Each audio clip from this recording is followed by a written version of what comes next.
Sit down, Mr. Boxley. I can't go on. It's a waste of time. Why? You've stuck me with two hacks. They can't write, and they bugger up everything I write. Well, why don't you just write it yourself? I have. I sent you some. That was just talk. We'd lose the audience. Talk? Mm-hmm. I don't think you people read things.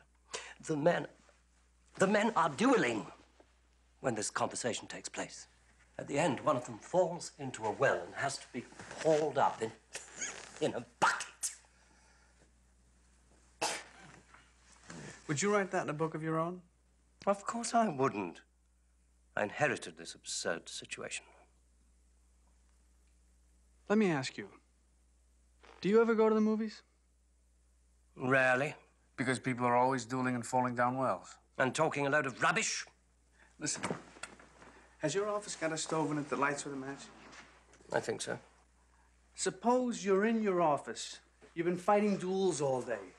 You're exhausted. This is you. A girl comes in.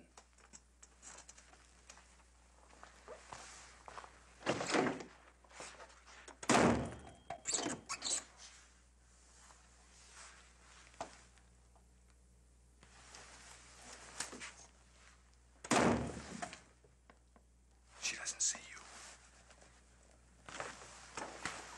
She takes off her gloves.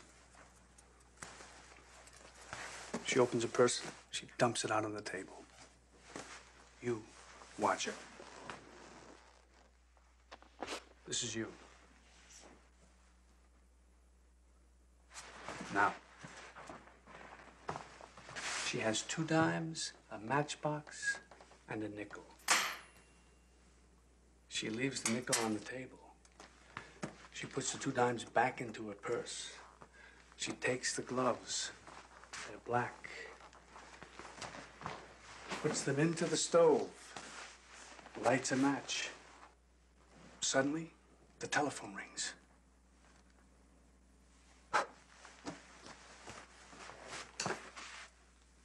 She picks it up. She listens. She says, "I've never owned a pair of black gloves in my life." Hangs up, feels by the stove, lights another match. Suddenly, you notice there's another man in the room.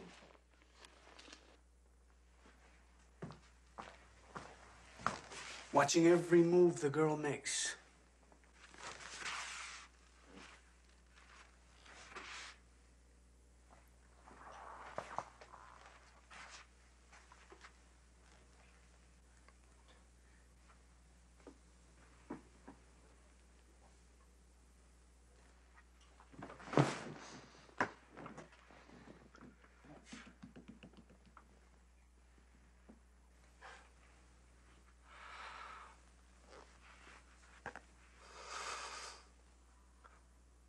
What happens? I don't know. I was just making pictures. What was the nickel for? Jane, what was the nickel for? The nickel was for the movies.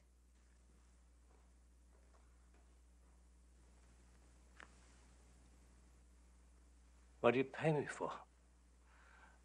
I don't understand the damn stuff. Yes, you do. Or you wouldn't have asked about the nickel.